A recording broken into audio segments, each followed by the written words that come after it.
So guys இப்போ வந்து நம்ம வேர்க்கடலில் தான் சுட்டு சாப்பிட போகிறோம். அதுக்காக எப்படி தக நிறைய இது பாருங்க, நல்லா கோல்டு மாதிரி. அம்மா காலில் சுட்டுச்சு. கைஸ் நம்ம வீட்டில் விளைய வச்ச கம்பை வந்து இதில் சுட்டு சாப்பிட போகிறோம். அதெல்லாம் சும்மா கைஸ். நாம தான் வச்சிருக்கோம்.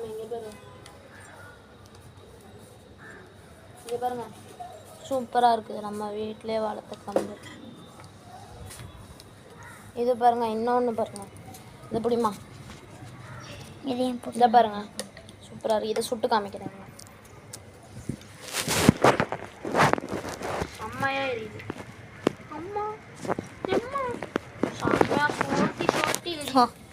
எப்பா புயல் மாதிரி வருது.